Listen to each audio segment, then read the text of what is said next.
అత్యంత భద్రత ఉన్న మహానగరాల్లో హైదరాబాద్ ఒకటి.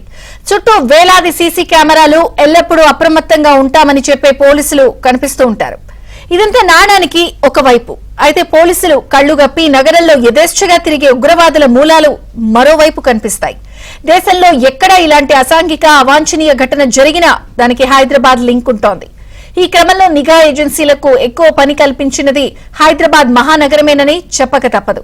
కేంద్ర ఇంటెలిజెన్స్ సంస్థలకు చిక్కే ఉగ్రమూకలు స్థానిక పోలీసుల కంటపడకపోవడం భద్రతా వైఫల్యమే అవుతుంది. తాజాగా ఉగ్రవాది బెంగాలీ వ్యవహారం తెలంగాణ పోలీసులను నిద్ర పట్టనివ్వడం లేదు. దీనిపై స్పాట్లైట్.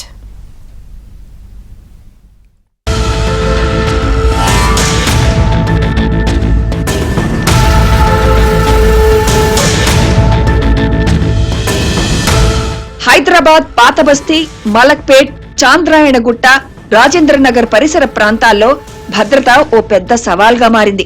కశ్మీర్ నుంచి కన్యాకుమారి వరకు ఎలాంటి ఉగ్రవాద కార్యకలాపాలు జరిగినా వాటి మూలాలు, ఉగ్ర స్థావరాలు హైదరాబాద్లోనే బయటపడుతున్నాయి. తరచూ పట్టుబడే వారి చిరునామా హైదరాబాద్ కావడంతో దేశంలోని నిఘా సంస్థల నజర్ ఇటువైపే ఉంది. ఈ ఏడాది ఆగస్టులో ఢిల్లీలో ఎన్ఐఏ అరెస్ట్ చేసిన most wanted terrorist Rizwan Abdul చాలా రోజులు హైదరాబాద్ పాతబస్తీలోనే మకాం వేసినట్టు తేలింది.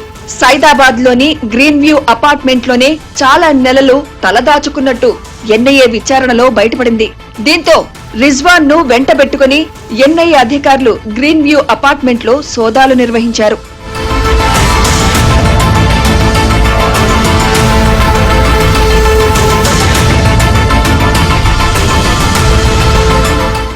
రిజ్వాన్ అబ్దుల్ ఐసిస్ తో సంబంధం ఉన్న most wanted terrorist. ISIS Pune మాడ్యూల్లో భాగంగా రిజ్వాన్ అబ్దుల్ పనిచేస్తున్నట్టు నిఘా వర్గాలు గుర్తించాయి. రిజ్వాన్ కదలికలపై ఫోకస్ పెట్టిన ఎన్ఐఏ ఢిల్లీలో అతన్ని పట్టుకుంది. అరెస్టు సమయంలో రిజ్వాన్ నుంచి 30 mm bore pistols, 3 live cartridges స్వాధీనం చేసుకున్నారు. అప్పటికే రిజ్వాన్ ను పట్టించిన వారికి 3 లక్షల రూపాయల నజరానా ఇవ్వనున్నట్లు కేంద్ర హోంశాఖ ప్రకటించిందంటే రిజ్వాన్ అబ్దుల్ ఎంత ప్రమాదకరమైన ఉగ్రవాదో అర్థం చేసుకోవచ్చు.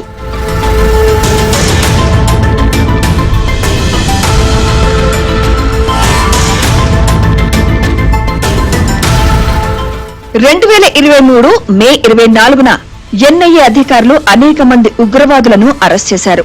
అప్పటికే అరెస్టైన సల్మాన్ రాజేందర్ నగర్ లో తలదాచుకుని ఉండగా ఎన్ఐఏ అధికారులు వలపన్ని పట్టుకున్నారు.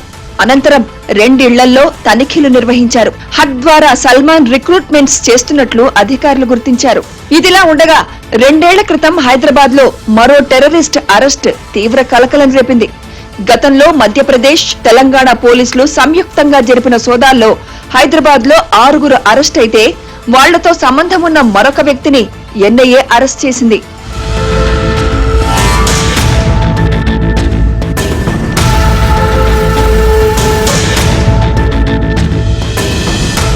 హైదరాబాద్ పాతబస్తీతో పాటు మలక్పేట్, చాంద్రాయణగుట్ట, రాజేంద్రనగర్ పరిసర ప్రాంతాలు టెర్రరిస్టులకు అత్యంత అనువుగా ఉన్నాయని గతంలోని కేసు దర్యాప్తు చేసిన పలువురు అధికారులు వ్యాఖ్యానించారు.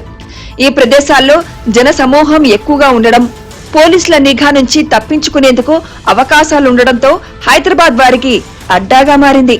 ఇక్కడ ఉంటూ టెర్రర్ ముఠా నాయకులను సంప్రదించేందుకు కూడా అనుకూలమైన పరిస్థితులున్నాయి. ఇక్కడి అమాయక యువతను మచ్చిక చేసుకుని వారికి డబ్బు, మాదక ద్రవ్యాలు ఎరగా వేసి ఉగ్రవాదం వైపుకు మళ్లించడం సులభమని కూడా ఉగ్రనేతలు గుర్తించారు.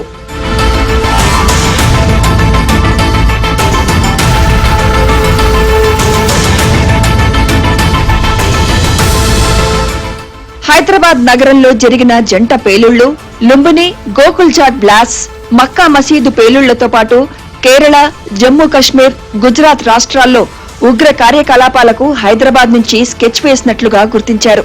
ఎన్ఐఏ అధికారులు ఎవరినైనా అరెస్టు చేసినప్పుడు తనిఖీల పేరుతో హడావుడి చేసే స్థానిక పోలీసులు తర్వాత శరామామూలే అన్నట్లుగా వ్యవహరిస్తుంటారు.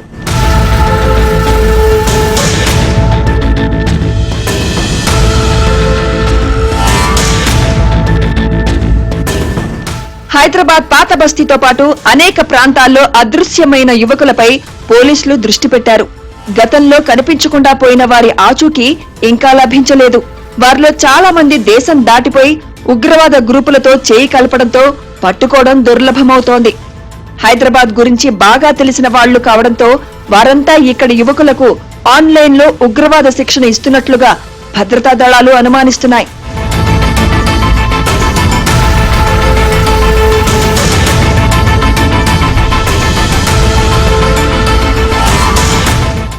ఒక విదేశీయుడు దేశ సరిహద్దులు అక్రమంగా దాటి వచ్చి భారతదేశంలో స్థిరపడ్డాడు. తనతో పాటు మరికొందరు విదేశీయులను ఇక్కడికి రప్పించుకున్నాడు. వారందర్నీ భారతీయ పౌరులుగా మార్చుతూ ఆధార్ కార్డు నుంచి పాస్పోర్ట్ల వరకు ఇప్పించాడు. ఇదంతా ఎలా సాధ్యం? వీళ్లు ఓటర్ గుర్తింపు కార్డు నుంచి ఆధార్ కార్డు వరకు ఒరిజినల్ సంపాదించగలిగారు అంటే వారికి ఎంతమంది సహకరించి ఉంటారు?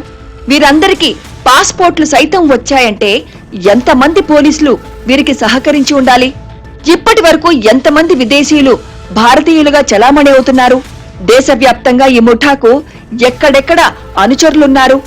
అందున పాకిస్తాన్ ఉగ్ర బాస్ల ఆదేశాలతో దాదాపు 5 ఏళ్లు స్లీపర్ సెల్ గా ఉన్నాడంటే అతనికున్న లింకేమిటి అనే విషయాలపై ప్రస్తుతం దేశంలోని నిఘా వర్గాలన్నీ దృష్టి సారించాయి. హైదరాబాద్ పోలీసులు అరెస్ట్ చేసిన బంగ్లాదేశీయుడు నాసిర్ వ్యవహారం పలువురు పోలీసుల మెడకు చుట్టుకోబోతోంది.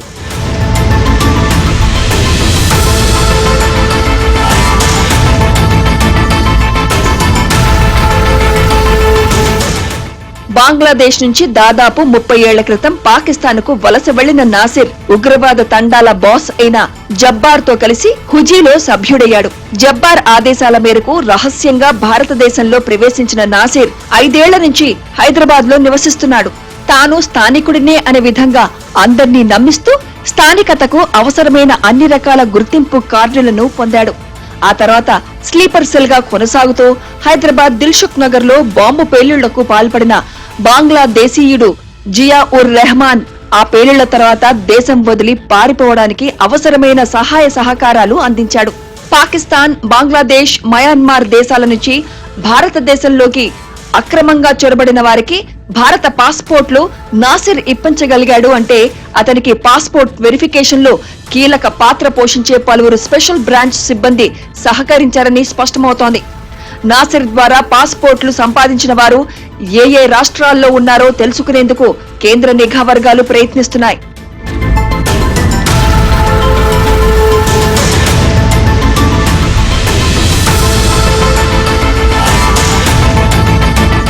ఒక వర్గానికి చెందిన యూత్ ను టార్గెట్ చేస్తూ పెద్ద ఎత్తున జిహాదీ కార్యకలాపాలకు పాల్పడే కొత్త మాడ్యూల్ నిర్వహిస్తున్న బెంగాలీ వ్యవహారం హైదరాబాద్ నిఘా వర్గాలకు కంటి మీద కునుకు లేకుండా చేస్తున్నాయి. అతని కోసం కేంద్ర నిఘా వర్గాలు కూడా జల్లెడపడుతున్నాయి. దేశవ్యాప్తంగా ఏకకాలంలో వివిధ ప్రాంతాల్లో పేలుళ్లకు భారీ కుట్ర జరిగిందని, ఈ కుట్రకు బెంగాలీ పేరుతో ఉన్న ఉగ్రవాదే కారణమని నిఘా వర్గాలకు అందిన ప్రాథమిక సమాచారం. ఈ క్రమంలోనే దేశంలోని అన్ని ప్రధాన నగరాలు, ఎయిర్పోర్ట్లు, రైల్వే స్టేషన్లు, రద్దీ ప్రాంతాల్లో భద్రతను పటిష్టం చేయాలని నిఘా వర్గాలు వివిధ రాష్ట్ర పోలీసులకు సూచనలు జారీ చేశాయి.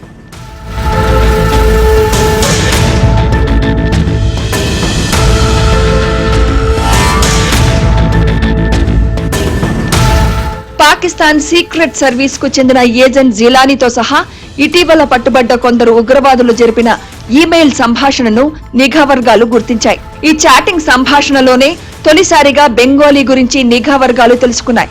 ఆసిస్ బత్కల్ జరిపిన సంభాషణలో కూడా బెంగాలీ పేరున్నట్లు సమాచారం. దిల్సుఖ్ నగర్ పేలుళ్ల నిందితుడు మిర్జా షాబాద్ జరిపిన ఈమెయిల్ సంభాషణలో కూడా బెంగాలీ ప్రస్తావన ఉంది. యువకులను ఉగ్రవాదం వైపుకు ఆకర్షించడంలో బెంగాలీ కీలక పాత్ర పోషించినట్లు భావిస్తున్నారు. ఇటీవల హైదరాబాద్ కు చెందిన సాఫ్ట్వేర్ ఇంజనీర్ ఇరాక్ వెళ్లేందుకు ప్రయత్నించిన అంశాన్ని పోలీసులు బట్టబయలు చేశారు.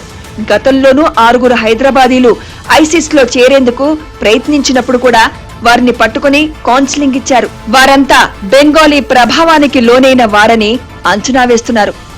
ఈ నెలలో బుర్ద్వాన్ లో జరిగిన పేలుడు, చొప్పదండి బ్యాంక్ దోపిడీ లింకు, హైదరాబాదీ యువకుల ప్రస్తావన లాంటి అంశాలతో ఆంధ్ర, తెలంగాణ పోలీసులు అప్రమత్తమయ్యారు. హైదరాబాద్, తిరుపతి, రాజమండ్రి, విజయవాడ, గుంటూరు, అనంతపురం ప్రాంతాల్లోని కొందరు యువకులు సోషల్ మీడియా ద్వారానే ఉగ్రవాదం వైపుకు వెళుతున్నారని నిఘా వర్గాలు అనుమానిస్తున్నాయి. దేశంలో ఎక్కడైనా ఏ క్షణమైనా పేలుళ్లు జరిగే అవకాశం ఉందని, ఈలోపే బెంగాలీ మాడ్యూల్ గుట్టు విప్పగలిగితే మంచిదని పోలీస్ వర్గాలు భావిస్తున్నాయి.